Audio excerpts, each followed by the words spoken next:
Parang apoy ang init na nagmumula sa munting katawan ni Liana. Bawat sandali, pakiramdam ni Amara ay unti-unting tinutunaw nito ang lakas na natitira sa kanya. Nakakandong sa kanya ang anak. Ang mga braso ni Amara ay mahigpit na nakayakap dito, na para bang sa paraang iyon ay kaya niyang pigilan ang kaluluwa ng bata na tuluyang lumisan. Anak! Liana! Gumising ka please! Halos pabulong na pagsusumamo niya. Ang kanyang tinig ay basag at halos hindi marinig sa gitna ng malakas na hagupit ng ulan sa yero ng waiting shed na kanilang sinisilungan. 5 taon. 5 taon na silang ganito. Palipat-lipat sa mga lansangan ng Maynila, naghahanap ng kahit anong masisilungan kapag bumubuhos ang langit. Pero ngayon, iba ang lahat. Hindi ito ordinaryong ulan lang. Hindi ito ordinaryong gabi lang. Dahil ngayon, ang kanyang anak, ang kanyang nag-iisang dahilan para mabuhay, ay parang kandilang nauupos sa kanyang mga bisig. Nanginginig ang mga labi ni Liana at may maliliit na ungol na kumakawala mula rito. Ang dating masayahing mukha nito ay namumutla at ang paghinga ay mababaw at pabilis ng pabilis. Diyos ko, parang awa mo na. Wag po ang anak ko. Paulit-ulit na dasal iyon ni Amara sa kanyang isipan, kasabay ng malamyos ngunit nakakakilabot na tunog ng kampana mula sa simbahan ng Quiapo, sa di kalayuan. Isang kabalintunaan, narito sila, ilang hakbang lang mula sa bahay ng Diyos. Pero pakiramdam niya ay hindi kailanman naging ganito kalayo ang langit. Sinubukan niyang humingi ng tulong kanina. Kumatok siya sa bintana ng isang kotse. Pero tiningnan lang siya na parang basura bago ito humarurot palayo. Nagmakaawa siya sa isang guwardiya ng 24-hour convenience store. Pero itinaboy lang siya. Sawa na ang mundo sa mga taong tulad niya. Sawa na sa mga palaboy na humihingi ng awa. Biglang nanigas ang katawan ni Liana. Tumigil ito sa pag-ungol at sa isang nakakabinging segundo, pakiramdam ni Amara ay tumigil din ito sa paghinga. Isang matinding takot ang biglang gumapang sa buong katauhan ni Amara, mas malamig pa sa buhos ng ulan. Liana! Sigaw niya, tinapik-tapik ang pisngi ng anak. Anak, huminga ka. Parang awa mo na. Wala. Wala ng kahit anong pag-aalinlangan. Wala ng pride. Wala ng bukas. Ang tanging mahalaga ay ang ngayon, ang pintig ng puso ng kanyang anak na kailangan niyang maibalik. Sa gitna ng kanyang pagpapanik, isang pares ng nagliliwanag na ilaw ang tumambad sa kanyang paningin. Isang mamahaling sasakyan, dahan-dahang bumabagtas sa bahaing kalsada, mukhang magara, mukhang mayaman ang sakay. Hindi na siya nag-isip. Binuhat niya ang walang malay na si Liana at na parang isang hayop na nasugatan ay sumugod siya sa gitna ng kalsada. Itinaas niya ang isang kamay. Hindi alintana ang malakas na busina at ang nakakasilaw na ilaw. Tulong! Tulungan niyo kami! Isang nakakabinging tunog ng preno ang pumunit sa katahimikan ng gabi. Huminto ang sasakyan ilang pulgada lang mula sa kanya. Napaluhod si Amara sa basang semento. Ang kanyang mga tuhod ay agad na nanakit. Pero mas mahigpit pa niyang niyakap ang kanyang anak. Dahan-dahang bumaba ang tinted na bintana sa driver's side. At pagkatapos, bumukas ang pinto. Isang pares ng mamahaling leather shoes ang unang lumabas at tumapak sa baha. Sumunod ang isang lalaking matangkad. Nakasuot ng isang eleganteng suit na tila hindi nababagay sa maruming paligid ng Quiapo. Hindi makita ni Amara ang mukha nito dahil sa dilim at sa lakas ng ulan. Pero sa tindig pa lang, alam niyang hindi ito ordinaryong tao.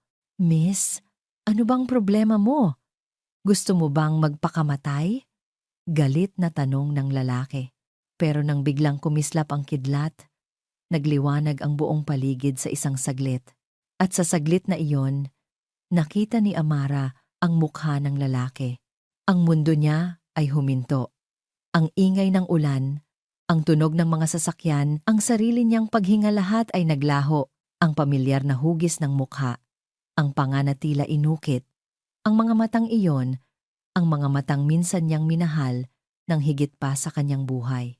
Ang mga mata ring iyon ang huli niyang nakita sa kanyang mga panaginip bago ito naging bangungot. Hindi maaari. Pagkatapos ng 5 taon, sa lahat ng lugar, sa lahat ng pagkakataon. Bakit ngayon?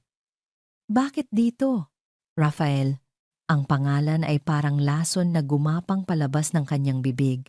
Ang lalaki, si Rafael de Leon, ay natigilan, tila ngayon lang din niya nakilala ang babaeng basang-basa at mukhang pulubi sa kanyang harapan. Ang galit sa kanyang mukha ay napalitan ng isang hindi maipaliwanag na gulat. Amara? Ang pagbanggit niya sa pangalan niya ay parang isang punyal na sumaksak sa kanyang puso. 5 taon niyang sinubukang kalimutan ang tunog ng kanyang boses. Pero narito, bumabalik, mas malinaw, mas masakit, pero wala ng panahon para sa sakit ng kahapon. Ang tanging sakit na mahalaga ngayon ay ang sakit na nararamdaman ng kanyang anak. Inalis ni Amara ang lahat ng natitirang hiya at galit sa kanyang sistema. Gumapang siya palapit, hinawakan ang laylayan ng mamahaling pantalon ni Rafael. Tulungan mo ako, Rafael. Parang awa mo na. Umiiyak niyang pakiusap. Ang mga luha ay humahalo sa tubig ulan sa kanyang mukha. Ang anak ko, mamamatay ang anak ko. Nangunot ang noo ni Rafael. Ang kanyang pagkagulat ay napalitan ng pagkalito. Tumingin siya mula sa desperadong mukha ni Amara, pababa sa maliit na bulto ng batang nakabalot sa basahan sa mga braso nito. Ang isip niya ay tila naglalakbay sa 1,000 posibilidad sa isang segundo. Nakita niya ang pamumutla ng bata. Ang hirap nitong paghinga. Tumingin siyang muli kay Amara. At pagkatapos ay sa bata. At sa kanyang mga mata. Isang tanong ang nabuo. Isang tanong na babago sa kanilang mga buhay magpakailanman. Sino ang bata na yan, Amara? Ang amoy ng ospital ay parang lason na dahan-dahang pumapasok sa sistema ni Rafael.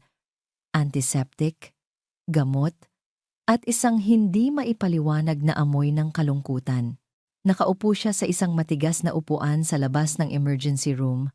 Ang kanyang mamahaling suit ay lukot at nabahira ng putik mula sa Quiapo. Pero hindi niya iyon alintana. Wala siyang maramdaman, kundi ang paulit-ulit na pag-echo ng mga salita sa kanyang isipan. Anak ko, isang anak na babae, 5 taon. Mayroon siyang isang anak na 5 taong gulang. Napatingin siya sa babaeng nakaupo sa kabilang dulo ng hilera ng mga upuan, si Amara. Kung hindi dahil sa mga mata niyang puno ng galit at pagod, marahil ay hindi na niya ito makikilala. Ang dating masayahin at puno ng pangarap na babaeng minahal niya sa Cebu ay wala na. Ang kahalili nito ay isang estrangherang payat, balat at buto, na ang bawat galaw ay sumisigaw ng hirap at sakit na pinagdaanan. Isang pader na yelo ang nakapagitan sa kanila. Isang pader na itinayo ng 5 taong katahimikan, at mga kasinungalingan, sinubukan niyang magsalita. Ilang beses nang bumuka ang kanyang bibig, pero walang salitang lumalabas. Anong sasabihin mo sa isang taong iniwan mo, o sa akala mo ay nang iwan sa'yo pagkatapos ng 5 taon? Amara, sa wakas ay nasabi niya, ang kanyang boses ay garalgal. Kamusta? Kamusta ang 5 taon? Isang hangal na tanong. Alam niya, pero iyon lang ang kaya niyang isipin. Dahan-dahang lumingon si Amara sa kanya. Walang emosyon ang kanyang mga mata. Pero sa ilalim nito, nakita ni Rafael ang isang nag-aapoy na galit. Isang tingin lang ang isinukli nito sa kanya. Isang tingin na nagsasabing wala siyang karapatang magtanong. Pagkatapos ay muli itong tumingin sa pinto ng emergency room na para bang mas gugustuhin pa niyang panoorin ang pagtuyo ng pintura kaysa kausapin siya. Napasandal na lang si Rafael sa pader. Isang pamilyar na tinig ang bumulong sa kanyang alaala. Ang tinig ng kanyang ina, si Doña Isabela de Leon. Iniwan kanya, Rafael. Huwag mo nang hanapin. May nahanap na siyang iba, isang mayamang negosyante. Ginamit ka lang niya. Iyon ang sinabi ng kanyang ina noon. At tulad ng isang hangal, naniwala siya. Ang sakit ng pag-abandona ay napakabigat kaya't hindi na niya sinubukang alamin ang katotohanan. Mas madaling paniwalaan na si Amara ang may kasalanan kaysa harapin ang posibilidad na may iba pang nangyari. Pero ngayon, tiningnan niya muli si Amara. Ang kanyang damit ay luma, ang kanyang mga kamay ay magaspang, ang kanyang buong pagkatao ay larawan ng isang taong nakipaglaban sa bawat araw para lang mabuhay. Hindi ito ang itsura ng isang babaeng sumama sa isang mayamang lalaki.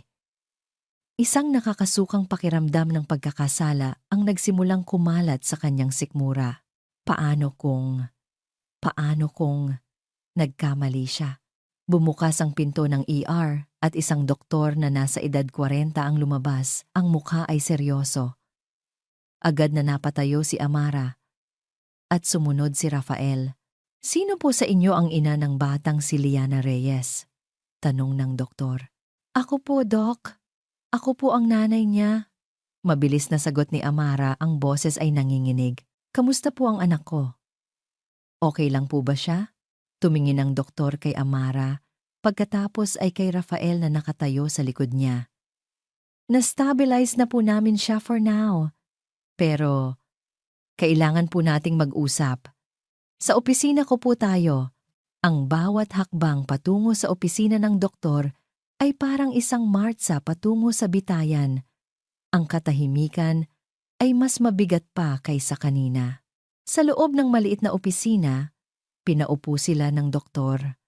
Huminga ito ng malalim bago magsalita. Mrs. Reyes, base sa initial tests na ginawa namin, ang anak ninyo ay may malubhang kondisyon. Ang dugo niya ay hindi gumagawa ng sapat na bagong blood cells. Ito ay tinatawag na aplastic anemia. Parang bombang sumabog ang mga salitang iyon sa pandinig ni Rafael. Hindi niya naintindihan ang lahat ng medical terms, pero naintindihan niya ang bigat sa boses ng doktor. Ano pong ibig sabihin, Doc? Tanong ni Amara. Ang mukha ay namumutla na.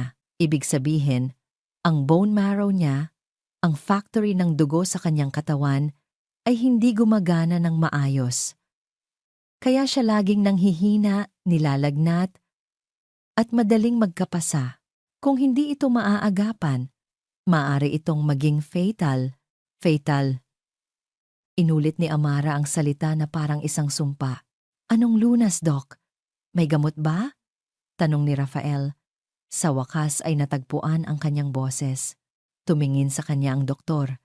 Sa ganitong kalubhang kaso, ang pinakamabisang lunas ay isang bone marrow transplant. Naramdaman ni Rafael ang panlalamig ng kanyang mga kamay. Transplant. Isang salitang naririnig lang niya sa mga pelikula. Sinuri na po namin kayo, ma'am. Pagpapatuloy ng doktor, nakatingin kay Amara. At sa kasamaang palad, hindi po kayo compatible match para maging donor. Gumuho ang mundo ni Amara. Napahawak siya sa mesa para suportahan ang sarili. Hindi po maaari. Ako ang nanay niya. Ito po ang pinakamahirap na parte. Malungkot na sabi ng doktor. Kailangan nating maghanap ng donor sa lalong madaling panahon. At sa mga kasong tulad nito, ang ama ng bata ang may pinakamataas na probabilidad na maging isang perpektong tugma. Parang huminto ang pag-ikot ng mundo ni Rafael. Lahat ng hangin sa silid ay tila nawala. Ang mga mata ng doktor at ang mga mata ni Amara na ngayon ay puno ng isang halo ng galit at desperasyon ay lahat nakatutok sa kanya. Hindi na ito tungkol sa nakaraan. Hindi na ito tungkol sa kung sino ang nang-iwan. Ito ay tungkol sa isang hatol. Isang hatol na idinidikta ng dugo. Dahan-dahang tumayo si Rafael. Tumingin siya sa bintanang salamin ng opisina, kung saan tanaw niya ang pasilyo patungo sa pediatric ward.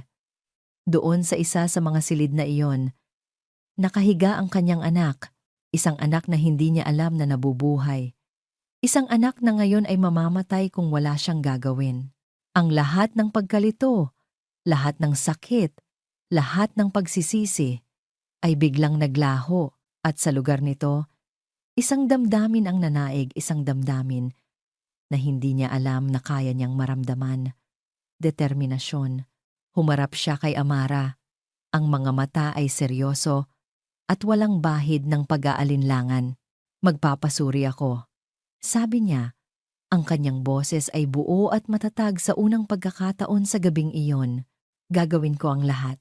Pagkasabi noon, tumalikod siya at naglakad palabas ng opisina, palabas ng ospital. Kailangan niya ng hangin. Kailangan niyang iproseso ang lahat. Paglabas niya sa main entrance, kinuha niya ang kanyang cellphone mula sa bulsa. At sa sandaling iyon, nagring ito. Tiningnan niya ang screen. Ina, isang pamilyar na kaba ang gumapang sa kanyang dibdib. Sinagot niya ito. Hello, Ma? Nasaan ka? Rafael. Ang malamig at makapangyarihang boses ni Doña Isabela de Leon ay tumusok sa kabilang linya. Kanina pa kita tinatawagan. May kailangan tayong pag-usapan tungkol sa fiancé mo. Ang puting ilaw ng ospital ay malamig at walang awa. Bawat sulok ng silid ay sumisigaw ng kalinisan. Nakabaligtaran ng buhay na pinanggalingan ni Amara. Nakaupo siya sa isang upuan sa tabi ng kama kung saan mahimbing na natutulog si Liana. Salamat sa gamot na itinusok sa kanya. Payapa ang mukha ng bata. Pero alam ni Amara na sa ilalim ng kapayapaang iyon ay isang gyerang nagaganap sa loob ng munti nitong katawan. Wala na si Rafael. Umalis ito matapos sabihing gagawin niya ang lahat. Gagawin ang lahat. Isang mapait na ngiti ang sumilay sa mga labi ni Amara. 5 taon na ang huli. Kung kailan halos mamatay na ang anak nila, saka lang niya sasabihin ang mga salitang iyon. Napakadali para sa kanya. Isang desisyon lang, isang pagsusuri, at bigla, isa na siyang bayani. Pero ang 5 taon ng paghihirap? Ang bawat gabi na umiiyak si Liana dahil sa gutom? Ang bawat araw na tinitiis niya ang mga mapanghusgang tingin ng mga tao? Sino ang sasalo sa lahat ng iyon? Hindi niya namalayan ang pagbukas ng pinto hanggang sa isang anino ang tumabon sa liwanag mula sa pasilyo. Nakatayo doon si Rafael, may dalang 2 paper bag mula sa isang kilalang coffee shop. Sa isang iglap, bumalik ang lahat ng alaala nila sa Cebu, ang mga umaga na ginugol nila sa kapihan malapit sa universidad. Nagbabahagi ng isang slice ng cake habang pinag-uusapan ang kanilang mga pangarap. Pero mabilis niyang iwinaksi ang mga iyon. Ang Rafael na nasa harap niya ngayon ay hindi na ang simpleng estudyanteng minahal niya. Isa na siyang estranghero. Nagdala ako ng kape at sandwich. Alanganing sabi ni Rafael, inilapag ang mga paper bag sa maliit na mesa. Hindi ka pa kumakain. Hindi siya tiningnan ni Amara. Ang kanyang mga mata ay nanatiling nakatutok kay Liana. Hindi ako nagugutom. Amara, please, kailangan mong magpalakas. Para kay Liana, ang pagbanggit sa pangalan ng kanilang anak mula sa bibig ni Rafael ay parang isang sampal. Huwag mong banggitin ang pangalan niya na para bang may karapatan ka. Natahimik si Rafael. Naramdaman ni Amara ang kanyang titig, isang titig na puno ng sakit at pagkalito. Gusto niyang magalit. Gusto niyang isumbat ang lahat. Pero naubos na ang lakas niya. Ang natitira na lang ay isang pagod na galit. Salamat na lang sa tulong mo kanina. Sabi niya. Ang boses ay kasing lamig ng hangin mula sa aircon. Pagkatapos ng lahat ng ito, hindi mo na kami kailangang makita ulit. Hindi ganon yun, Amara. Biglang bumukas muli ang pinto. Pero sa pagkakataong ito, mas malakas. Isang babaeng nasa edad 50 ang pumasok. Nakasuot ng isang mamahaling itim na bestida, ang buhok ay perpektong nakaayos, at ang bawat alahas sa kanyang katawan ay kumikinang sa ilalim ng ilaw. Sa likod niya ay isang lalaking nakasuit na malaki ang katawan. Ang hangin sa silid ay biglang bumigat. Parang isang reyna ang dumating. Doon na napatingin si Amara at ang puso niya ay biglang bumagsak sa kanyang sikmura. Ang mukhang iyon, kahit lumipas pa ang 100 taon, hinding-hindi niya malilimutan ang mukhang iyon. Si Doña Isabela de Leon, ang ina ni Rafael, ang babaeng sumira sa kanyang buhay. "Rafael, I've been looking all over for you," sabi ni Doña Isabela. Ang kanyang boses ay kalmado, ngunit may diin, na para bang hindi niya nakikita si Amara. "Ano ang ginagawa mo sa ganitong lugar, Ma?" Gulat na sabi ni Rafael. "Paano niyo nalaman na nandito ako?" Isang maliit na ngisi ang sumilay sa labi ng ginang. "Anak, walang nangyayari sa buhay mo na hindi ko nalalaman." Noon lang niya ibinaling ang tingin kay Amara. Sinuri siya nito mula ulo hanggang paa, at sa mga mata ni Doña Isabela, nakita ni Amara ang parehong pagkasuklam na nakita niya 5 taon na ang nakalipas. "So, it's you," sabi ng matandang babae. Ang bawat salita ay may lason. Pagkatapos ng 5 taon, nagpakita ka ulit at may dala ka pang sorpresa. "Ma, tama na?" Saway ni Rafael, lumapit sa pagitan nila. Pero hindi siya pinansin ni Doña Isabela. "Pwede ba, Rafael? Iwan mo muna kami ng kaibigan mo. May mga bagay lang kaming dapat pag-usapan." Tumingin si Rafael kay Amara. Nag-aalala. Ngumiti lang ng mapait si Amara. Ano pa bang mas masama ang pwedeng mangyari? Nang makalabas si Rafael, dahan-dahang lumapit si Doña Isabela kay Amara na parang isang ahas na papalapit sa kanyang biktima. "Magkano?" tanong niya. Walang paligoy-ligoy. Napakunot ang noo ni Amara. "Anong magkano? Huwag ka nang magkunwari, Hija." Tumawa ng mahina si Doña Isabela. "Alam ko ang estilo ng mga tulad mo. Ginamit mo ang bata para makabalik sa buhay ng anak ko, para makahut-hot ng pera. So, sabihin mo sa akin, magkano ang presyo mo para tuluyan ka ng maglaho?" Isang nag-aalab na galit ang biglang umakyat sa lalamunan ni Amara. Ang lahat ng sakit, lahat ng hirap, lahat ng luha na tiniis niya sa loob ng 5 taon, lahat ay dahil sa babaeng nasa harap niya. "Wala kang karapatang pagsalitaan ako ng ganyan," mariing sabi ni Amara.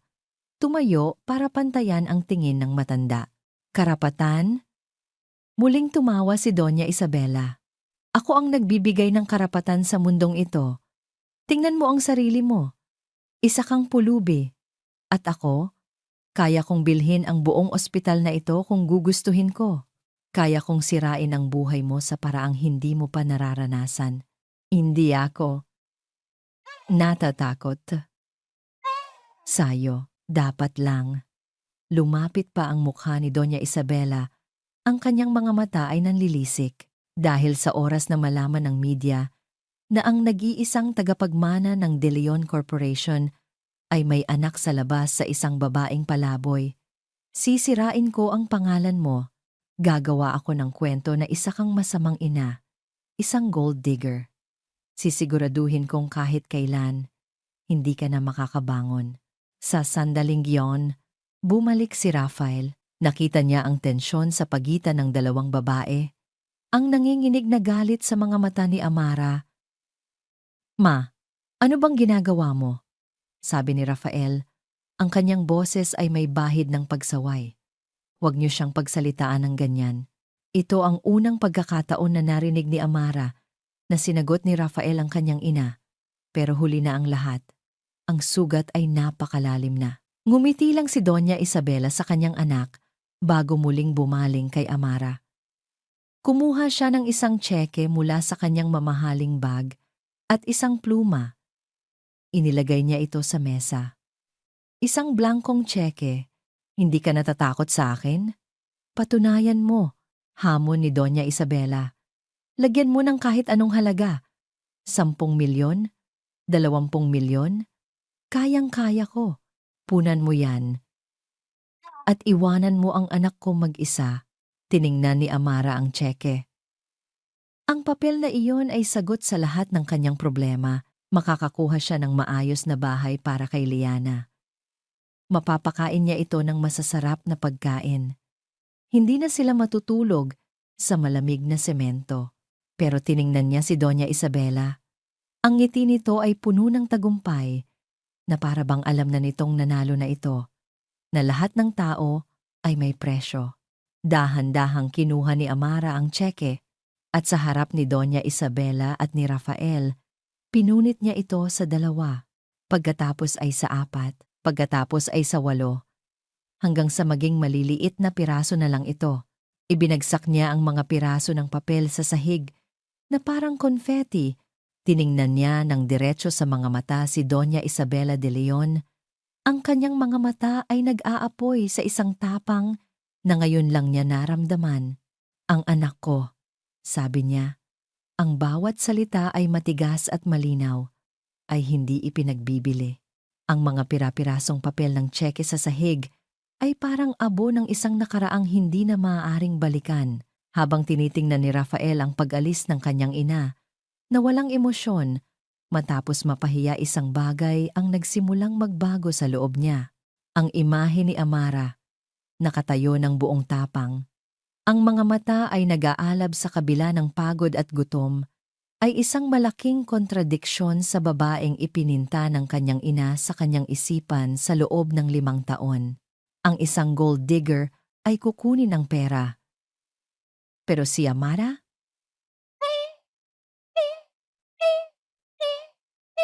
Pinunit niya ito. Pinunit niya ang solusyon sa lahat ng kanyang problema para sa isang bagay na hindi kayang bilhin ng pera, ang kanyang dignidad. Sa sandaling iyon, ang mga salita ng kanyang ina ay nagsimulang maging kasinungalingan at ang 5 taon ng kanyang pagkukulang ay nagsimulang bumigat sa kanyang mga balikat. Kinabukasan, pagkatapos ng mahabang gabi ng pagbabantay at pag-aasikaso sa mga papeles sa ospital, gumawa siya ng isang desisyon. Hindi na niya hahayaang manatili si Amara at Liana sa isang lugar na hindi ligtas. "Saan mo kami dadalhin?" tanong ni Amara. Ang kanyang boses ay puno ng pagdududa habang akay-akay niya si Liana palabas ng ospital. Pinayagan na itong umuwi pansamantala habang hinihintay ang mga resulta ng pagsusuri. Sa isang ligtas na lugar, simpleng sagot ni Rafael. Pinagbuksan sila ng pinto ng kanyang sasakyan. Nag-alinlangan si Amara. Ang pagsakay sa kotse ni Rafael ay parang pagsuko, pero nang tumingala sa kanya si Liana, ang mga mata nito ay nanlalambing at nanghihina. Alam niyang wala siyang pagpipilian para sa kanyang anak. Lulunukin niya ang lahat ng kanyang pride. Huminto sila sa harap ng isang simpleng condominium building sa Mesa. Hindi ito kasing gara ng mga building sa BGC kung saan siya nakatira. Pero malinis, disente, at higit sa lahat pribado. Ito ay isa sa mga unit na pag-aari ng company. Paliwanag ni Rafael habang inaakay sila papasok sa isang 2-bedroom unit na may kumpletong gamit. Walang nakakaalam nito maliban sa akin at sa pinagkakatiwalaan kong assistant. "Ligtas kayo rito." Inilibot ni Amara ang kanyang tingin. Malinis na sahig, malambot na sofa, isang kusinang may pagkain sa loob ng refrigerator, isang kama na may malinis na kumot, mga simpleng bagay para sa iba. Pero para sa kanya, ito ay isang luho na matagal na niyang hindi naranasan. "Hindi namin kailangan ng tulong mo," sabi niya. Kahit na ang kanyang mga mata ay nagsasabi ng ibang kwento. "Hindi ito para sa'yo, Amara." Malumanay na sabi ni Rafael. Nakatingin sa natutulog na si Liana. Sa mga braso niya, para ito sa kanya. Walang nagawa si Amara kundi tumango.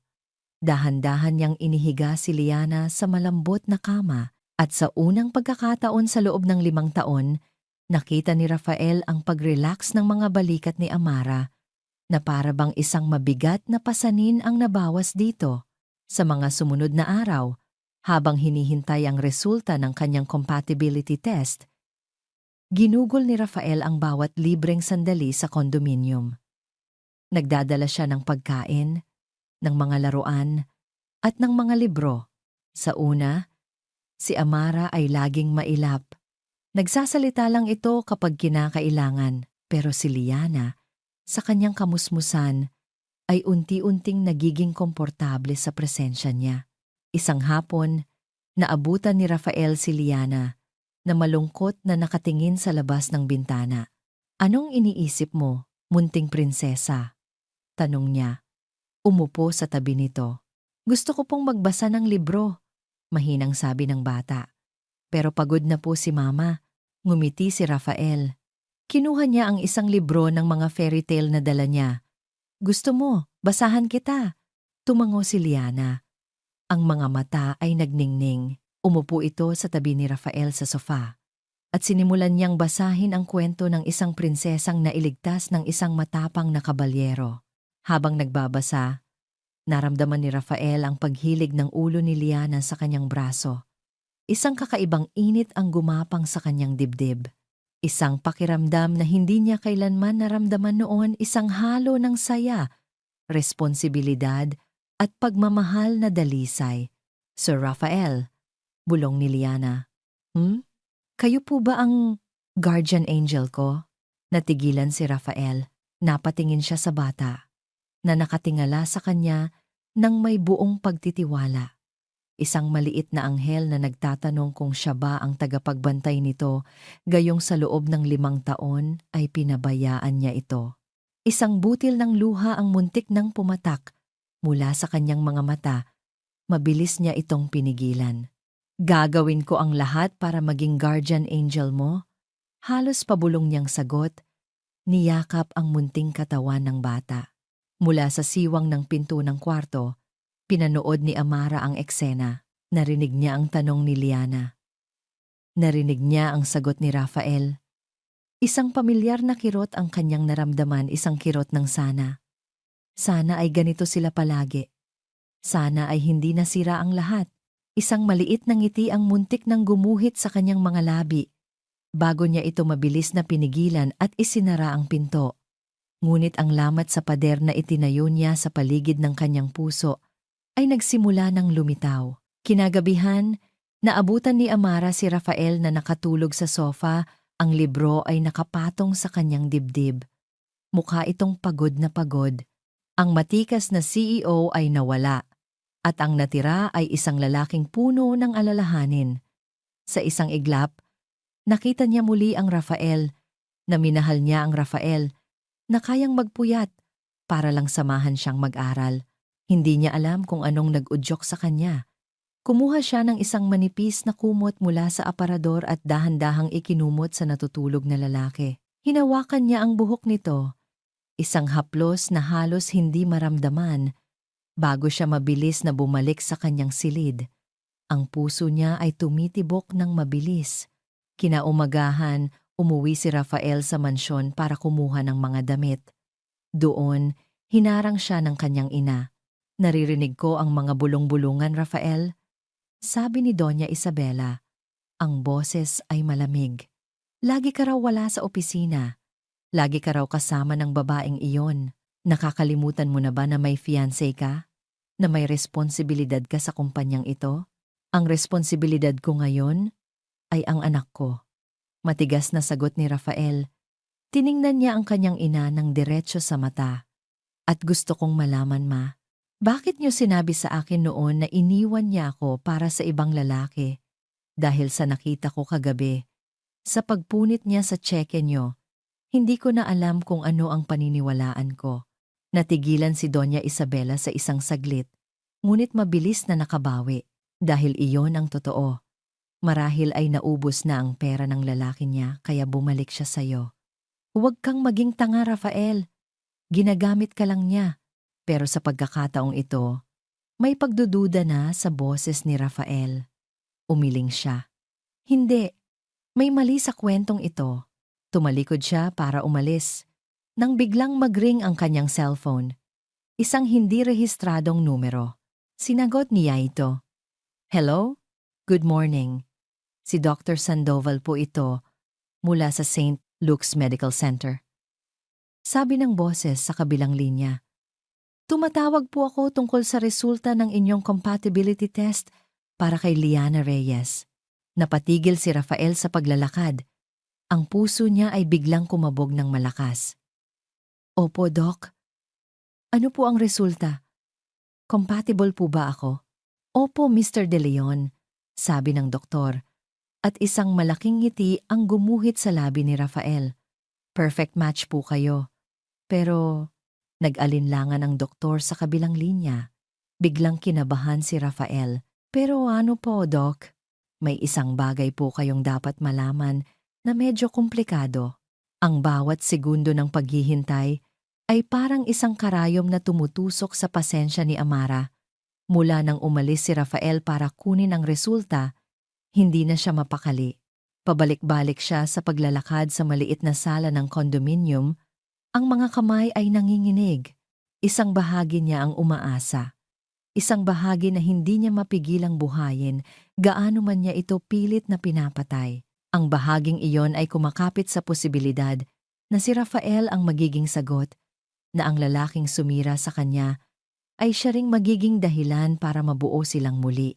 Pero may isa pang bahagi, ang bahaging mas malakas, ang bahaging pinanday ng 5 taon sa kalsada na nagsasabing huwag magtiwala, na ang pag-asa ay isang patibong. Nang marinig niya ang pagpihit ng susi sa pinto, natigilan siya. Huminto ang kanyang mundo. Pumasok si Rafael. At sa isang tingin pa lang, alam na ni Amara ang sagot. Wala roon ang CEO na laging seryoso. Wala ang lalaking puno ng alinlangan. Ang Rafael na nakatayo sa kanyang harapan ay may ngiting hindi maitago. Isang liwanag sa mga mata na matagal na niyang hindi nakikita. Isang liwanag na para sa kanya lang noon. Amara. Nagsimula siyang magsalita. Ang boses ay nanginginig sa tuwa. Hindi na niya kailangang tapusin. Alam na niya, compatible ako. 3 salita. Ngunit para kay Amara, iyon ang pinakamagandang musikang narinig niya sa buong buhay niya. Sa isang iglap, gumuho ang lahat ng pader na itinayo niya. Ang galit, ang pride, ang sakit, lahat ay natunaw na parang yelo sa ilalim ng araw. Ang tanging natira ay isang napakalaking pasasalamat at ginhawa. Ang mga luhang matagal na niyang pinigilan ay biglang bumuhos na parang agos ng ilog. Hindi ito luha ng pighati, kundi luha ng purong saya. Napaluhod siya. Ang kanyang mga binti ay biglang nawalan ng lakas. Salamat. Diyos ko, salamat. Naramdaman niya ang mga braso ni Rafael sa paligid niya. Itinatayo siya. At sa sandaling iyon, hindi na niya ininda. Ipinikit niya ang kanyang mga mata. At isinubsob ang kanyang mukha sa dibdib ni Rafael. Ang kanyang mga hikbi ay yumanig sa kanyang buong katawan. Niyakap niya ito pabalik. Isang yakap na puno ng 5 taong pagtitiis. Isang yakap na nagsasabing, maliligtas na ang anak ko. Niyakap din siya ni Rafael ng mahigpit. Walang nagsalita. Sa sandaling iyon, hindi sila ang nasaktang dating magkasintahan. Sila ay 2 magulang, nagkakapit-bisig sa iisang pag-asa para sa kanilang anak. Ang pag-asang iyon ay hindi nagtagal. Kinahapunan, habang pinaplano na nila ang mga susunod na hakbang, tumawag si Dr. Sandoval. Sinabi nitong kailangan silang parehong makausap sa ospital. Mayroon daw update tungkol sa proseso. Isang maliit na kaba ang gumapang sa dibdib ni Amara. Pero iwinaksi niya ito. Masaya sila kanina. Dapat siyang manatiling positibo. Sa opisina ng doktor, ang kapaligiran ay ibang-iba. Ang Dr. Sandoval na kaharap nila ngayon ay hindi ang doktor na puno ng kumpiyansa noon. Ito ay umiiwas ng tingin, laging inaayos ang salamin, at ang mga kamay ay hindi mapakali sa ibabaw ng mesa. Doc, ano po ang update? Tanong ni Rafael. Hindi maitago ang pananabik. Huminga ng malalim ang doktor. Mr. De Leon, Amara. Totoo po na kompatible kayo. Mr. De Leon. Isang perfect match, in fact. Pero, ang salitang pero ay parang isang dagundong ng kulog sa isang maaliwalas na langit. Pero sa aming masusing pagsusuri, pagpapatuloy ng doktor, binabasa ang ilang papeles, na halatang kabisado na niya, may nakita kaming maliit na antigen marker sa dugo ninyo, Mr. De Leon, na maaaring magdulot ng komplikasyon. Isang maliit na tsansa ng graft rejection. Maliit lang. Naramdaman ni Amara na nanlamig ang kanyang buong katawan. Anong ibig sabihin on? Ibig sabihin, may risk na maaaring hindi tanggapin ng katawan ni Liana ang bone marrow mula sa inyo, sabi ng doktor. Sa wakas ay tumingin sa kanila, ngunit ang mga mata ay puno ng awa. Pero sabi niyo, perfect match ako. Giit ni Rafael, ang boses ay tumataas na. Paano nangyari yan? Ito na nga po ang susunod kong sasabihin. Mabilis na sabi ng doktor. Bilang standard procedure, naghanap din kami sa International Bone Marrow Registry. At sa isang pambihirang pagkakataon, may natagpuan kaming isang donor mula sa Germany. Isang donor na hindi lang perfect match, kundi wala rin ang antigen marker na nakita namin sa inyo. Siya ang pinakaligtas na opsyon para kay Liana. Parang isang suntok sa sikmura ang naramdaman ni Amara. Isang perpektong solusyon na biglang nagkaroon ng depekto at isang mas perpektong solusyon na biglang lumitaw mula sa kawalan. Hindi ito tama. May mali. Kung ganun, siya ang kukunin natin, desididong sabi ni Rafael. Magkano? Babayaran ko ang lahat. Umiling ang doktor. Ang proseso ng pagkuha ng donor mula sa ibang bansa, ang transportasyon, at ang operasyon mismo ay napakakomplikado at magastos. Aabutin po ito ng milyon-milyon at mangangailangan ng oras para maaprubahan. Milyon-milyon. Oras. Dalawang bagay na wala si Amara. Pakiramdam niya ay nilalaro sila. Pinatikim sila ng pag-asa para lang bawiin ito at palitan ng isang pag-asang napakamahal, isang pag-asang hindi niya kayang abutin. Tumingin siya kay Rafael. At ang nakita niya ay hindi ang lalaking yumakap sa kanya kanina, kundi ang tagapagmana ng De Leon Corporation, isang taong sanay na ayusin ang lahat gamit ang pera. Ang hinala ay nagsimulang maging lason sa kanyang isipan. Paano kung laro lang ito ng pamilya nila? Paano kung ito ang paraan ni Doña Isabela para ipakita sa kanya na sa huli, pera pa rin ang magdidikta sa buhay ng anak niya? Ang biyahe pabalik sa kondominium ay tahimik. Si Rafael ay abala sa kanyang cellphone, tumatawag sa kung sino-sino para asikasuhin ang pera. Pero si Amara ay nakatingin lang sa labas. Ang init ng yakap kanina ay napalitan na ng nagyeyelong pader ng pagdududa. Pagdating nila sa unit, hindi pa sila nakakapasok nang may isang pamilyar na boses ang pumigil sa kanila. Mukhang may problema yata kayo. Nakatayo sa dulo ng pasilyo si Doña Isabela de Leon. Kalmado at elegante na parang naglalakad lang sa sarili niyang palasyo. Ma, anong ginagawa niyo rito? Gulat na tanong ni Rafael. Hindi pinansin ni Doña Isabela ang anak. Dahan-dahan itong lumapit kay Amara. Ang mga mata ay puno ng isang mapanlinlang na awa. Narinig ko ang nangyari. Malumanay niyang sabi. Nakakalungkot. Nakikita mo? Kahit ang tadhana, hindi pumanig sa'yo. Hinawakan niya ang kamay ni Amara na agad namang binawi ng huli. Pero ako, mabait ako. Pagpapatuloy ng matanda. Na parang hindi napansin ang pagtanggi ni Amara. Nakakausap ko na ang mga direktor ng ospital. Handa akong bayaran ang lahat. Ang donor mula sa Germany, ang pinakamagagaling na doktor, ang private suite para sa apo ko. Lahat. Tumingin si Amara sa kanya. Naghihintay sa kapalit. Alam niyang may kapalit. Ngumiti si Doña Isabela. Isang ngiting hindi umabot sa kanyang mga mata. Sasagutin ko ang lahat ng gastos. Kung aalis ka sa buhay ni Rafael, habang buhay. Hindi. Ang sigaw ni Rafael ay umalingaw-ngaw sa tahimik na pasilyo ng condominium. Isang salita lang, pero puno ito ng bigat at autoridad na ikinagulat hindi lang ni Doña Isabela, kundi pati na rin ni Amara. "Rafael, this is between me and her," mariing sabi ni Doña Isabela. Ang ngiti ay naglaho na sa kanyang mukha. "Hindi, ma," sagot ni Rafael. Humakbang siya sa pagitan ng dalawang babae. Ang kanyang katawan ay nagsisilbing panangga para kay Amara. "Anak ko si Liana. Desisyon ko to. At hindi natin kailangan ng pera mo." Hinila niya si Amara papasok sa unit at isinara ang pinto ng malakas. Isang malinaw na mensahe sa kanyang ina na tapos na ang usapan. Sa loob, ang katahimikan ay nakakabingi. Binitawan ni Rafael ang braso ni Amara at nagsimulang maglakad-lakad. Ang kanyang isip ay nagpoproseso ng lahat. "Hindi ko maintindihan," sabi niya. Mas para sa sarili niya kaysa kay Amara. Perfect match ako. Tapos biglang may complication? Biglang may donor mula sa Germany? At eksakto namang dumating si Mama para mag-alok ng tulong na may kapalit? Masyadong perpekto ang lahat.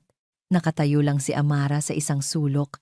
Pinapanood siya. Sa unang pagkakataon, nakita niya ang pagdududa sa mga mata ni Rafael. Hindi na ito ang lalaking basta-basta na lang naniniwala sa lahat ng sinasabi ng kanyang ina. Pero ang laso ng pagdududa ay nakatanim na rin sa puso ni Amara. "Baka naman kasama ka sa plano nila?" Malamig niyang tanong. "Para ano?" "Para ipamukha sa akin na sa huli, kailangan ko pa ring lumuhod sa pamilya niyo." Natigilan si Rafael. Lumingon siya kay Amara. Ang kanyang mukha ay puno ng sakit. "Talaga bang yan ang tingin mo sa akin, Amara? Pagkatapos ng lahat, ano bang dapat kong isipin?" Sumbat niya. 5 taon kang nawala. 5 taon kitang hinintay. Tapos babalik ka at sasabihin mong gagawin mo ang lahat. Pero ang lahat pala ay may presyo na galing sa nanay mo. Hindi totoo yan." "Talaga? Paano mo mapapatunayan?" Ang tanong ni Amara ay parang isang hamon. Isang hamon na sa wakas ay pumukaw sa De Leon na natutulog sa loob ni Rafael. Ang determinasyon na ginagamit niya sa boardroom, ang talas ng isip na nagpanalo sa kanya ng maraming kontrata, ay biglang bumaling sa isang bagong kalaban. Ang sarili niyang ina. "Mapapatunayan ko?" sabi niya. Ang kanyang boses ay kalmado na ngunit puno ng determinasyon. Kinuha niya ang kanyang cellphone. "May kaibigan akong doktor sa ibang ospital. Si Miguel. Uutangan ko siya ng pabor." Nagkulong si Rafael sa isang kwarto.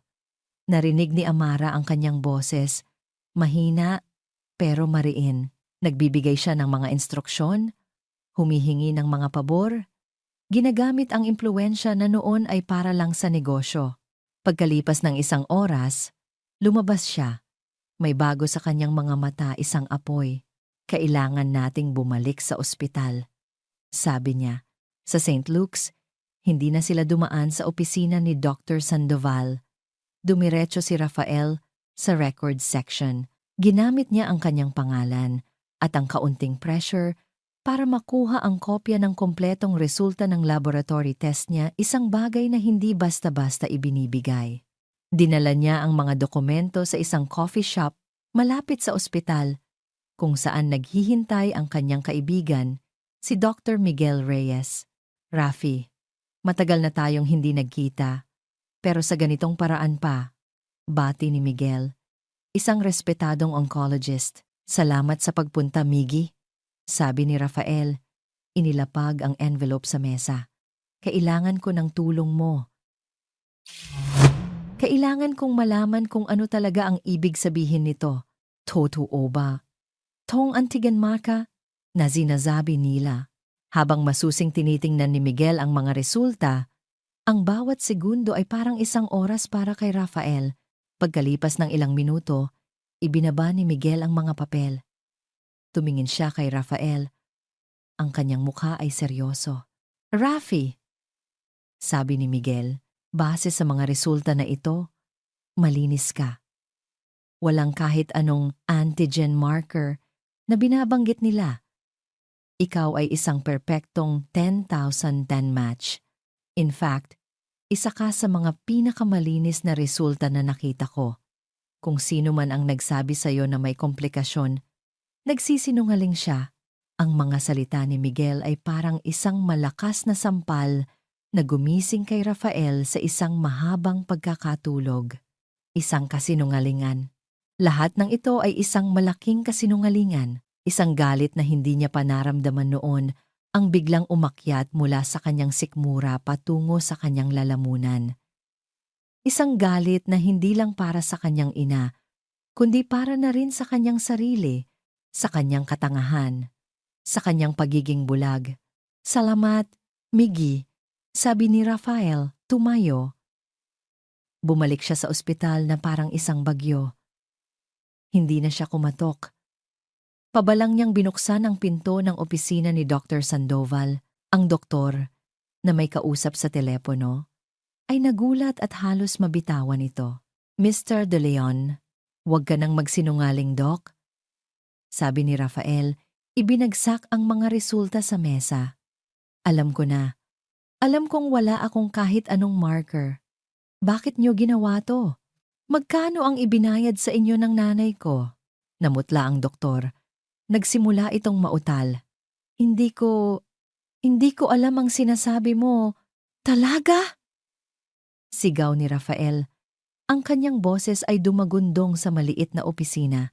"Gusto mong tawagan ko ang kaibigan kong si Dr. Miguel Reyes, ang head ng oncology sa Medical City? O gusto mong tumawag ako sa Board of Medical Ethics at iparevoke ang lisensya mo para sa pagsisinungaling sa isang pasyente para pagbigyan ng isang mayaman na sponsor?" Ang banta ay malinaw. Ang takot sa mga mata ng doktor ay hindi maitatago. "Pinilit lang ako." Halos pabulong na pag-amin ng doktor. Ang kanyang pagiging propesyonal ay gumuho na. "Ang pamilya niyo, malaki ang donasyon nila sa ospital. Napilitan lang ako, sir," sabi niya. "I-delay lang." Ang pagamingay sa na. Isang bagong Rafael ang lumabas sa opisinang iyon. Ang lalaking pumasok kanina ay puno ng pagdududa. Ang lalaking lumabas ngayon ay puno ng galit at isang malinaw na layunin. Nagmaneho siya pauwi sa mansyon ng mga De Leon. Ang bahay kung saan siya lumaki ay parang isang hawla. Naabutan niya ang kanyang ina sa sala, kalmadong nagbabasa ng isang magazine na para bang walang nangyari. "We need to talk, Ma," sabi ni Rafael. Ang boses ay malamig na parang yelo.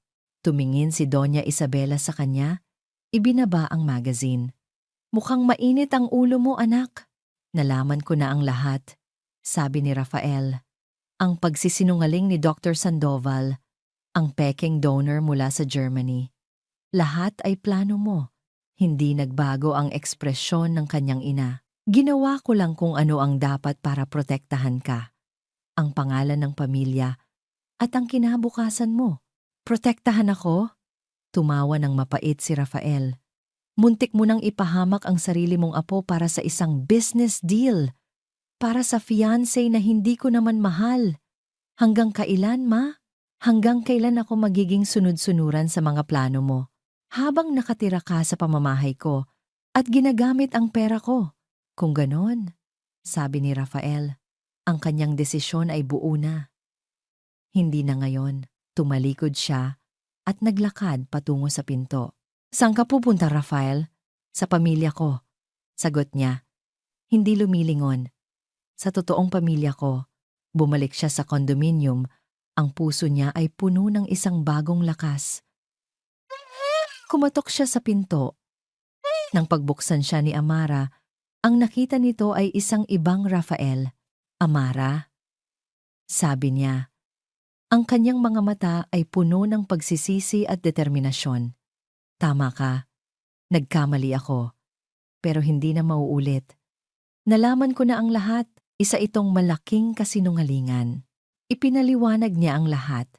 Ang pag-uusap nila ni Miguel, ang pag-amin ng doktor, at ang pagharap niya sa kanyang ina. Mula ngayon, sabi niya, hinawakan ang mga kamay ni Amara. Ako ang bahala. Walang kahit sino, kahit ang nanay ko, ang makakapigil sa akin na iligtas ang anak ko. At walang sino man ang makakasakit pa sa inyo. Pangako yan. Bago pa man makasagot si Amara, isang katok sa pinto ang muling pumutol sa kanilang usapan. Nang buksan ito ni Amara, isang babaeng maganda at sosyal ang nakatayo roon. Nakasuot ito ng mamahaling damit. Ang mga mata ay mataray at tinitingnan siya nito mula ulo hanggang paa na may halong pagkasuklam. So, ikaw pala yon, sabi ng babae. Ang boses ay puno ng pangmamata. Ako si Kathrina Alcantara, ang fiancé ni Rafael. Ang pangalang Kathrina Alcantara ay parang isang piraso ng yelo na dahan-dahang dumausdos sa likod ni Amara. Siya, ang babaeng dapat ay nasa posisyon niya, ang babaeng perpekto, ang babaeng pinili. Tiningnan siya ni Kathrina mula ulo hanggang paa, isang tingin na puno ng panginsulto na parang isa siyang dumi na nakadikit sa mamahaling sapatos. So, ito pala ang hitsura ng desperasyon, sabi ni Kathrina, isang mapanuyang ngiti ang gumuhit sa kanyang perpektong kolorete na mga labi. Kailangan mo pa talagang gumamit ng isang batang may sakit para lang makahabol sa yaman ng mga De Leon. Bago pa man makasagot si Amara, lumabas si Rafael mula sa likod niya. Kathrina, anong ginagawa mo dito? Tanong ni Rafael. Ang kanyang boses ay malamig at walang anumang bakas ng pagmamahal. Sinabi ko na sa'yo, tapos na tayo. Tapos na tayo? Tumawa si Kathrina, isang tawang walang saya. Rafael, darling, ang kasal natin ay hindi lang tungkol sa'yo at sa akin. It's a merger, isang kontrata sa pagitan ng De Leon Corporation at Alcantara Group. Hindi mo yan basta-basta pwedeng kanselahin dahil lang sa isang basahan. Ang salitang basahan ay tumama kay Amara nang mas masakit pa sa isang sampal. Naramdaman niya ang pag-init ng kanyang mga pisngi. Gusto niyang sumagot, gusto niyang lumaban. Pero ang mga salita ay ayaw lumabas. Umalis ka na, Katharina. Mariing sabi ni Rafael. Ngumisi si Kathrina. Fine. But remember this, sabi niya. Ang kanyang tingin ay bumalik kay Amara, puno ng pagbabanta. You will never win sa mundo namin. Ang mga tulad mo ay laging talo. Pagkasabi noon, tumalikod na ito at naglakad palayo. Ang tunog ng kanyang mga takong ay umalingaw-ngaw sa pasilyo na parang isang babala. Isinara ni Rafael ang pinto. Huwag mo siyang pakinggan, Amara, pero huli na. Ang lason ay naipasok na. Ang mga salita ni Kathrina ay umulit-ulit sa isipan ni Amara. Pinapatay ang munting pag-asang nagsimulang tumubo sa kanyang puso. Ang pagdating ni Kathrina ay simula pa lang pala ng isang mas malaking bangungot. Dahil si Doña Isabela, ngayong nabigo siyang kontrolin ang sariling anak, ay nagpasya ng gamitin ang pinakamarumi niyang sandata, ang media. Kinabukasan, habang nanonood ng balita sa TV si Amara, biglang lumitaw ang kanyang mukha sa screen. Isang luma niyang litrato noong college, katabi ng isang bagong litrato ni Rafael De Leon, ang most eligible bachelor CEO ng taon.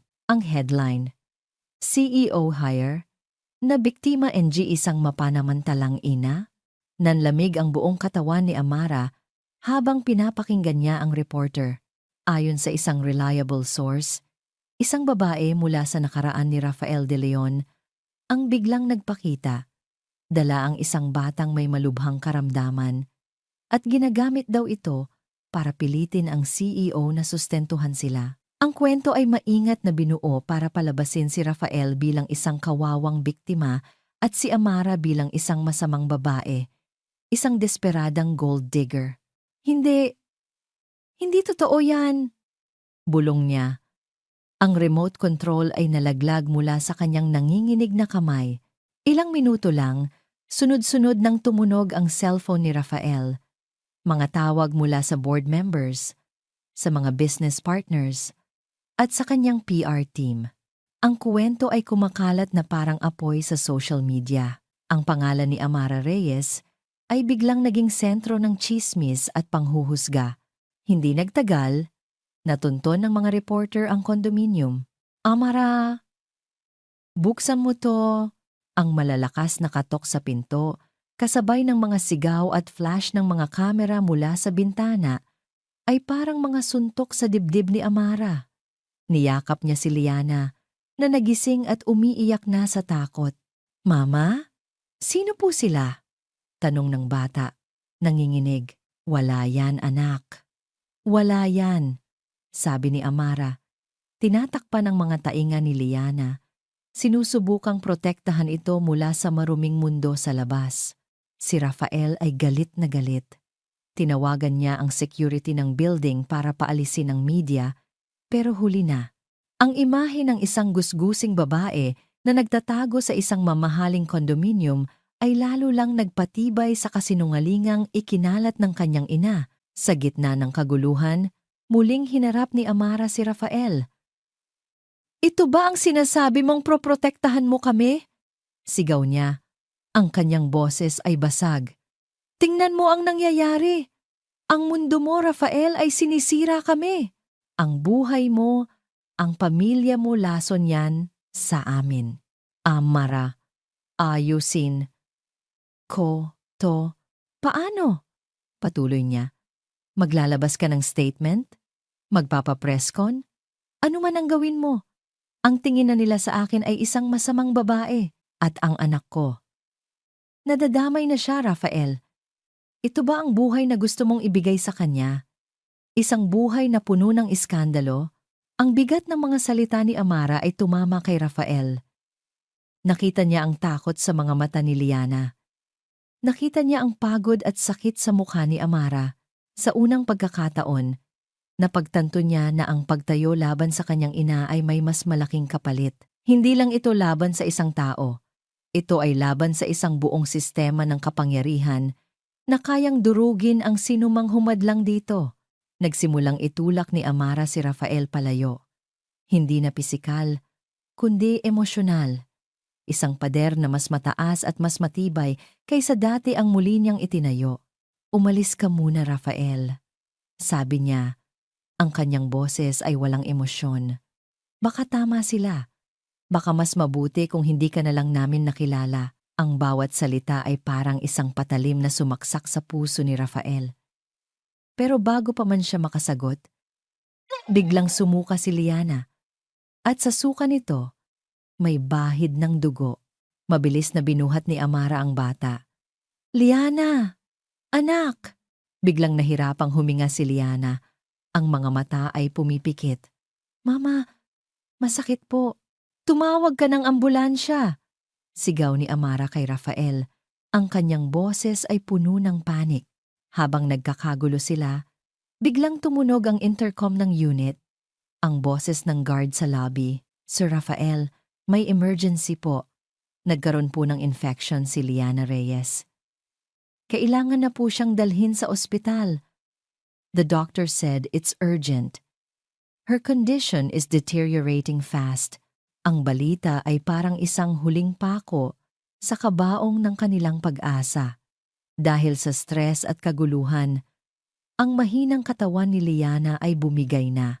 At sinabi ng doktor na kailangan na itong maoperahan sa lalong madaling panahon. Kung hindi, hindi na ito magtatagal. Ang pasilyo ng ospital ay naging isang malamig at tahimik na saksi sa unti-unting pagguho ng mundo ni Rafael. Sa loob ng intensive care unit, si Liana ay nakikipaglaban para sa kanyang buhay, napapalibutan ng mga makinang, walang tigil sa pag-ingay. Sa labas, si Amara ay nakaupo sa sahig, nakasandal sa pader. Ang mukha ay nakasubsob sa kanyang mga tuhod. Isang larawan ng isang taong sinukuan na ng lahat. Sa kabilang dako, ang cellphone ni Rafael ay walang tigil sa pagring.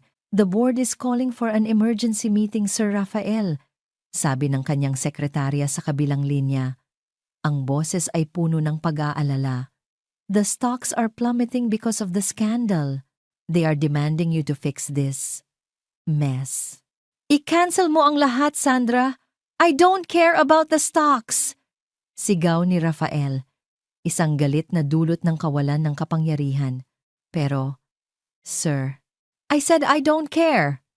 Ibinagsak niya ang tawag. Pera, kumpanya, stocks, lahat ng bagay na dati ay sentro ng kanyang mundo ay biglang nawalan ng halaga. Ano ang silbi ng isang imperyo kung ang nag-iisa niyang tagapagmana ay nasa bingit ng kamatayan? Lumapit siya kay Amara. Kinausap ko ang mga doktor, mahina niyang sabi. Kailangan na siyang operahan sa lalong madaling panahon. Handa na ako. Anumang oras. Hindi tumingala si Amara. Ang kanyang boses ay mahina at basag. At pagkatapos? Pagkatapos ng operasyon, ano? Babalik tayo sa kondominium na pinaliligiran ng media? Magiging sentro pa rin tayo ng iskandalo? Hanggang kailan natin ilalagay sa panganib si Liana dahil sa gulo ng pamilya mo? Ang bawat salita ay isang katotohanang masakit tanggapin. Tama si Amara. Kahit na maligtas si Liana, ang giyera ay hindi pa tapos. Sa katunayan, nagsisimula pa lang ito. Isang pamilyar na tunog ng takong ang pumutol sa kanilang pag-uusap. Nakatayo sa dulo ng pasilyo si Doña Isabela de Leon. Pero ngayon, walang bahid ng galit o panunuya sa kanyang mukha. Ang nakikita lang ni Rafael ay isang malamig na kalkulasyon na parang isang general na tinitingnan ng isang battle map. Narinig ko ang nangyari sa apo ko, sabi niya. Ang boses ay kalmado. Huwag mo siyang tawaging apo mo, mariing sabi ni Rafael. Wala kang karapatan. Hindi siya pinansin ng kanyang ina. Tumingin ito ng diretso kay Amara. Alam kong galit ka sa akin at may karapatan ka. Pag-amin ni Doña Isabela. Pero ngayon, hindi ito tungkol sa atin. Tungkol ito sa batang nasa loob. Lumapit ito, hindi sa kanila, kundi sa salaming bintana ng ICU. Tinitigan nito si Liana sa loob. Sa isang saglit, nakita ni Rafael ang isang kislap ng emosyon sa mga mata ng kanyang ina, isang kislap na mabilis ding nawala. I have a proposition, sabi niya. Humaharap muli kay Amara, isang huling alok. Hindi kami interesado. Agad na sago ni Rafael. Pakinggan mo muna ako, Amara, sabi ni Doña Isabela.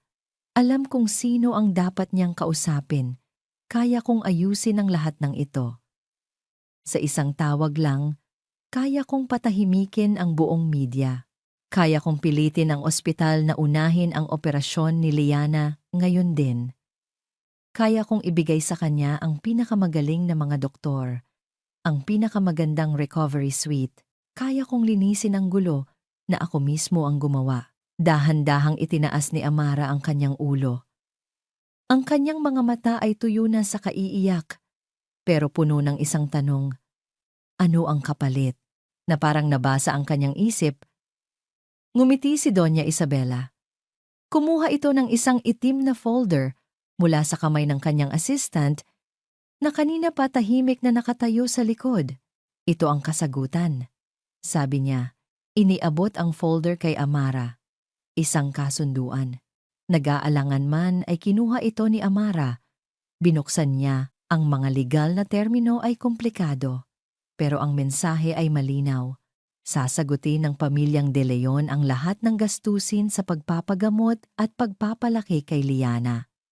Bibigyan si Liana ng isang trust fund na sisigurado sa kanyang kinabukasan. At si Rafael ay malayang makakapagbigay ng kanyang bone marrow. Sa isang kondisyon. Pagkatapos ng operasyon, pagkatapos gumaling ni Liana, si Amara ay tuluyan ng aalis. Isusuko niya ang lahat ng kanyang karapatan bilang ina. Ibibigay niya ang kustodiya ni Liana ng buo kay Rafael at sa pamilyang De Leon. At hindi na siya kailanman magpapakita pa. Ito ang tanging paraan, paliwanag ni Doña Isabela. Ang kanyang boses ay walang emosyon. Para magkaroon ng tahimik na buhay si Liana, kailangan niyang lumayo sa'yo at sa iskandalong dala mo. Kailangan niya ang pangalan ng De Leon para protektahan siya. Hindi! Sigaw ni Rafael, sinusubukang agawin ang folder.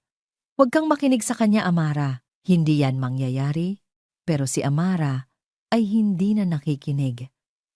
Nakatitig lang siya sa dokumento, sa mga salitang Voluntary Relinquishment of Parental Rights. Isang larawan ang nabuo sa kanyang isipan. Si Liana, malusog at masaya, nakatira sa isang malaking bahay, nag-aaral sa isang magandang eskwelahan, may mga laruan, may magandang damit, lahat ng bagay na hindi niya kayang ibigay. Isang buhay na walang gutom, walang takot, walang panghuhusga, isang perpektong buhay, ngunit isang buhay na wala siya. Ang sakit ng pagpipili lang iyon ay halos ikabaliw niya. Ang isuko ang nag-iisang dahilan ng kanyang paghinga para sa ikabubuti nito. Tumingin siya kay Liana sa loob ng ICU. Nakita niya ang hirap sa paghinga ng bata. Nakita niya ang monitor na nagpapakita ng hindi normal na pintig ng puso. Ang buhay ng kanyang anak. O ang kanyang karapatan bilang ina. Bigyan niyo ako ng panulat, sabi ni Amara. Ang kanyang boses ay walang buhay. Amara, no, please. Huwag mong gawin to. Pagmamakaawa ni Rafael, ang kanyang mga mata ay nagsusumamo. May iba pang paraan. Wala na, sagot ni Amara. Hindi tumitingin sa kanya. Ito na ang tanging paraan para matapos na ang lahat. Kinuha niya ang panulat mula sa kamay ni Doña Isabela. Ang bawat pirma ay parang isang patak ng kanyang dugo, isang piraso ng kanyang kaluluwa na ibinibigay niya. Pagkatapos, tumayo siya. Inabot niya ang folder kay Rafael. Ibigay mo yan sa nanay mo, sabi niya. Umalis na kayo. Hayaan niyo akong makasama ang anak ko sa mga huling sandali na akin pa siya. Bago pa man siya talikuran, kinuha niya ang kanyang lumang cellphone at tinawagan si Rafael. Sa gitna ng kanyang pagkalito, sinagot ni Rafael ang tawag. Bakit? Bakit mo ako tinatawagan? Para marinig mo, sabi ni Amara sa telepono. Ang kanyang boses ay malamig at puno ng kasinungalingan. Pagod na ako, Rafael. Pagod na akong maging mahirap. Pagod na akong lumaban. Tinatanggap ko na ang alok ng nanay mo. Ang pera. Ang bagong buhay. Mas pipiliin ko yon kaysa sa isang magulong buhay kasama ka. Isang huling suntok. Isang huling kasinungalingan para siguraduhing hindi na siya hahabulin ni Rafael. Para isipin nitong isa siyang makasariling ina na pinili ang pera kaysa sa anak. Ibinaba niya ang tawag at iniwan ang cellphone sa upuan. Habang papalayo si Rafael, dala-dala ng kanyang mga tauhan, ang naririnig lang niya ay ang malamig na boses ni Amara sa kanyang isipan. Pumasok si Amara sa ICU. Sa labas, nakita ni Rafael ang pagbukas ng pinto ng operating room. Dahan-dahang itinutulak ang kama ni Liana papasok. Si Amara, naiwan. Ang mukha ay nakadikit sa salamin. Ang mga kamay ay nakadipa na para bang niyayakap niya ang hangin. Nawala na ang lahat. Ang bawat tiktak ng orasan sa waiting area ay parang isang martilyo na pumupukpok sa bungo ni Rafael. Nakaupo siya. Pero ang kanyang isip ay wala roon.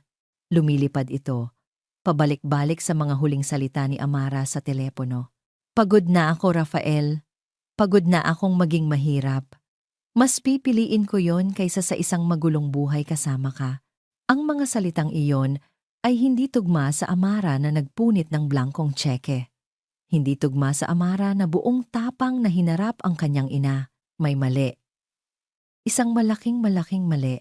Sa kabilang banda, nakaupo ang kanyang ina, kalmado, na para bang nanalo na ito sa isang laro ng chess. Ang tagumpay sa mukha nito ay nagdulot ng isang matinding pagkasuklam sa puso ni Rafael. Bakit mo ginawa to, ma? Tanong niya. Ang kanyang boses ay walang laman. Ginawa ko ang nararapat. Sagot ni Doña Isabela. Binigyan ko siya ng isang malinis na pag-alis at binigyan ko si Liana ng isang magandang kinabukasan. Sa huli, lahat ay masaya, lahat ay masaya. Natawa ng mapait si Rafael. Walang kahit sinong masaya sa sitwasyong ito. Hindi na niya kayang manatili sa iisang lugar kasama ang kanyang ina. Kailangan niya ng hangin. Kailangan niyang makalayo. Tumayo siya. Saan ka pupunta? Hindi pa tapos ang operasyon, sabi ng kanyang ina. Kailangan ko lang mag-isip, sagot niya, at naglakad palayo ng walang direksyon. Dinala siya ng kanyang mga paa sa parking lot at ng kanyang sasakyan pabalik sa mansyon. Ang mansyon na dati niyang tinuring na tahanan ay parang isang museo na ngayon malaki, malamig, at puno ng mga alaalang hindi na niya gustong balikan. Pumasok siya sa kanyang lumang kwarto. Ang lahat ay nasa ayos pa rin, na parang naghihintay sa kanyang pagbabalik. Ngunit ang pakiramdam niya ay isa na siyang estranghero rito. Umupo siya sa gilid ng kama. Ang kanyang isip ay blanko. Ang kanyang puso ay basag. Pakiramdam niya ay wala na siyang dahilan para lumaban. Tinanggap na ni Amara ang pera. Sumuko na siya. Sa kanyang pag-iisip, napadpad ang kanyang tingin sa ilalim ng kama. May isang bagay doon. Isang lumang kahon na gawa sa kahoy. Naalala niya ang kahon na iyon. Iyon ang kahon kung saan niya itinago ang lahat ng alaala nila ni Amara noon sa Cebu. Mga tiket ng sine, mga tuyong bulaklak, at mga sulat. Noong sinabi ng kanyang ina na iniwan na siya ni Amara, sinabi rin nitong itinapon na ang lahat ng laman ng kahon. Pero narito, nakatago lang pala. Dahan-dahan niyang hinila ang kahon. Makapal ang alikabok. Pagbukas niya, ang amoy ng lumang papel at pinatuyong mga bulaklak ang sumalubong sa kanya. Nandoon ang lahat, at sa ilalim ng lahat ng iyon, may isang tumpok ng mga sobre. Mga sulat mula kay Amara. Ang ilan ay nabuksan na niya noon, pero may ilan na nakatupi pa at malinis. Hindi pa nabubuksan. Ang mga petsa sa selyo ay mula sa mga linggo at buwan pagkatapos ng kanilang hiwalayan. Ang kanyang mga kamay ay nanginginig habang binubuksan niya ang isa. Ang sulat kamay ni Amara ay pamilyar pa rin, ngunit may bahid ng pagmamadali at takot. Mahal kong Rafael. Basa niya. Hindi ko alam kung natatanggap mo ba ang mga sulat ko. Hindi ka sumasagot. Hindi ko na alam ang gagawin. Pinuntahan ako ng nanay mo. Pinagbantaan niya ako, Rafael. Sabi niya, kung hindi kita lalayuan, sisirain niya ang pangarap kong maging guro. Sisiguraduhin niyang wala akong makukuhang trabaho kahit saan. Tulungan mo ako, Rafael. Natatakot ako. Ang puso ni Rafael ay nagsimulang tumibok ng napakabilis. Isa pa, kumuha siya ng isa pang sobre. Ang petsa ay makalipas ang 2 linggo. Rafael, bakit hindi ka nagpaparamdam? Totoo ba? Pumayag ka na ba sa gusto ng nanay mo? Parang awa mo na, magsalita ka. May kailangan kang malaman. Isang bagay na magpapabago sa lahat. Rafael, buntis ako. Magiging tatay ka. Anak natin to, Rafael. Anak natin. Nabitawan ni Rafael ang sulat. Ang mga salita ay parang isang kidlat na tumama sa kanyang kaluluwa. Sinusunog ang lahat ng natitirang kasinungalingan. Anak natin, hindi isang aksidente, hindi isang pagkakamali. Alam ni Amara, sinubukan niyang sabihin sa kanya. Sinubukan niyang humingi ng tulong, pero ang mga sulat ay hindi kailanman nakarating sa kanya. Kinuha niya ang huling sobre. Ang papel ay may mga tuyong mantsa ng luha. Paalam, Rafael. Aalis na ako. Hindi ko na kaya. Pinipilit na niya ako. Wala akong pagpipilian. Huwag mong isipin na hindi kita minahal. Minahal kita nang higit pa sa buhay ko. At ang batang ito, may isang maliit na bilog na bakas ng luha sa bahaging iyon ng papel. Alagaan ko siya. Mamahalin ko siya para sa ating dalawa. Sana, Balang araw, mapatawad mo ako. Laging tandaan na mahal kita. Amara. Isang kasinungalingan. Lahat ng ito, ang 5 taon ng pag-aakala na siya ang iniwan, ang 5 taon ng sakit at galit, ang 5 taon na hinayaan niyang sirain ang alaala ni Amara sa kanyang isipan. Lahat ay isang malaking kasinungalingan na binuo ng sarili niyang ina. Ang sakit sa kanyang dibdib ay biglang napalitan ng isang bagay na mas malakas, isang bagay na mas mainit, isang bagay na mapanganib, galit. Isang dalisay at nag-aapoy na galit. Galit para sa kanyang ina na naging napakaganid sa kapangyarihan. At isang matinding galit para sa kanyang sarili sa kanyang kahinaan, sa kanyang katangahan, sa kanyang pagiging bulag. Pinulot niya ang mga sulat. Ang mga piraso ng papel na ito ay hindi na lang basta sulat. Ang mga ito ay ebidensya. Ang mga ito ang katotohanan. Ang mga ito ang kanyang sandata. Tumayo siya. Ang lalaking nag-aalangan at nalilito ay wala na. Ang natira ay isang ama na ninakawan ng 5 taon kasama ang kanyang anak. Isang lalaking handang sunugin ang buong mundo para itama ang isang pagkakamali. Bumalik siya sa sasakyan at pinaharurot ito pabalik sa ospital. Hindi niya ininda ang trapiko. Hindi niya ininda ang mga busina. Ang tanging nakikita niya ay ang mukha ng kanyang ina.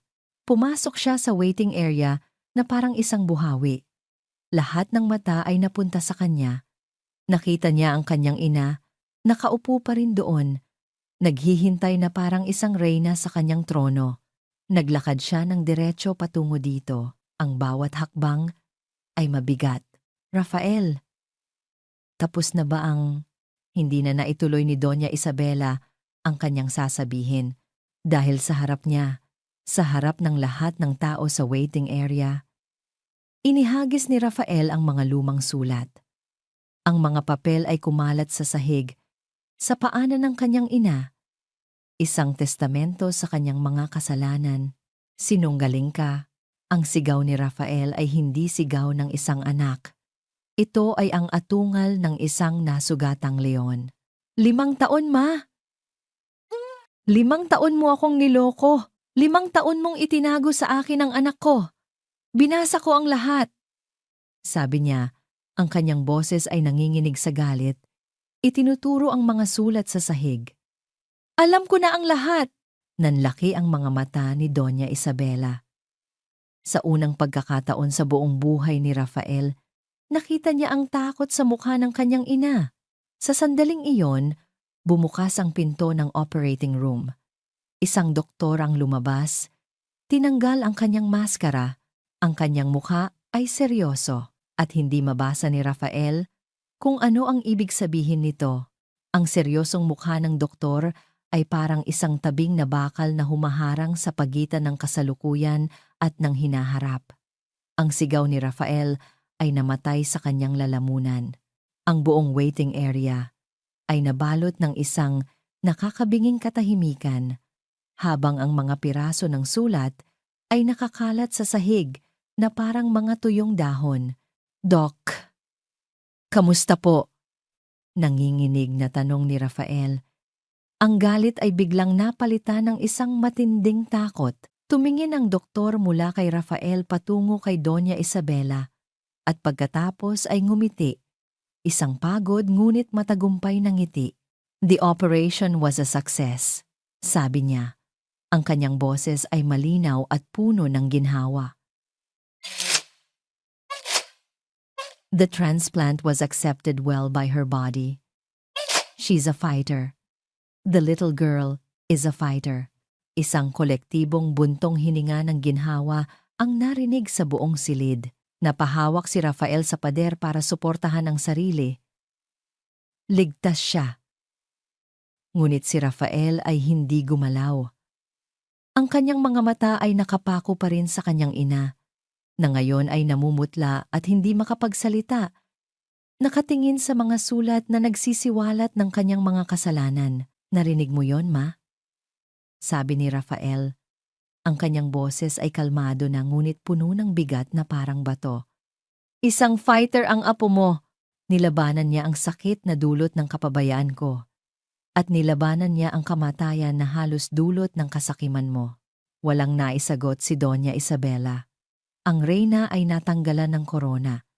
Ang kanyang kapangyarihan na itinayo sa mga kasinungalingan ay gumuho sa isang iglap. Dahan-dahan siyang tumayo at sa unang pagkakataon, nakita ni Rafael na mukha itong matanda at talunan. Walang sinabi, walang imik. Tumalikod ito at naglakad palayo. Ang bawat hakbang ay isang pag-amin ng kanyang pagkatalo. Hindi na siya lumingon pa ni Rafael. Tapos na ang kabanatang iyon ng kanyang buhay. Ang tanging mahalaga ngayon ay ang nasa loob ng recovery room. Dahan-dahang iminulat ni Liana ang kanyang mga mata. Malabo pa ang lahat. Pero may dalawang mukha siyang unti-unting naaninag. Ang dalawang mukha na pinakamahalaga sa kanya sa buong mundo. Mama, bulong niya. Ang kanyang boses ay mahina pa. Papa, hinawakan ni Amara ang isang kamay ng bata. Habang si Rafael naman ang sa kabila. Ang mga luha ay muling dumaloy sa mga pisngi ni Amara. Ngunit sa pagkakataong ito, ang mga ito'y luha ng purong pasasalamat. Nagkatinginan sila ni Rafael sa ibabaw ng kanilang natutulog na anak. Walang salitang namutawi. Tanging isang pag-unawa na mas malalim pa sa anumang salita. Dito, sa tahimik na silid na ito, sa magkabilang gilid ng kama ng kanilang anak, nagsimula ang kanilang paghilom. Ilang linggo ang lumipas. Si Liana ay mabilis na lumakas. Ang kulay ay bumalik sa kanyang mga pisngi, at ang dati niyang sigla ay unti-unting nanunumbalik. Sa bawat araw na nagdaan, nakilala ni Rafael ang kanyang anak. Nalaman niyang paborito nito ang ice cream na may flavor na ube. Natakot ito sa kulog, at na ang pangarap nito ay magkaroon ng isang aso na papangalanan niyang Cloud. Isang araw, isang malaking anunsyo ang gumulat sa mundo ng negosyo. Nagpatawag ng press conference si Rafael de Leon. Sa harap ng kumikinang na mga kamera, inanunsyo niya ang kanyang pagbibitiw bilang CEO ng De Leon Corporation sa loob ng maraming taon.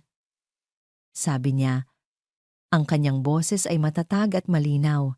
Ang tanging alam kong gawin ay magpalago ng pera. Pero sa mga nakalipas na linggo, natutunan ko na may mga bagay na hindi kayang bilhin. Pamilya, oras, at pangalawang pagkakataon. Dahil dito, pagpapatuloy niya, gagamitin ko ang aking mga personal na yaman para itatag ang isang bagong pundasyon. Isang pundasyon na tutulong sa mga single mothers at mga batang may malubhang karamdaman. Isang pundasyon na magbibigay sa kanila ng pag-asang minsan ay nawala sa amin. Tumingin siya ng diretso sa kamera. This is the Liana Amara Foundation. At ito ang magiging bagong simula ko. Makalipas ang isang buwan, sa isang dalampasigan sa Batangas, ang hangin ay sariwa at ang tunog ng mga alon ay payapa.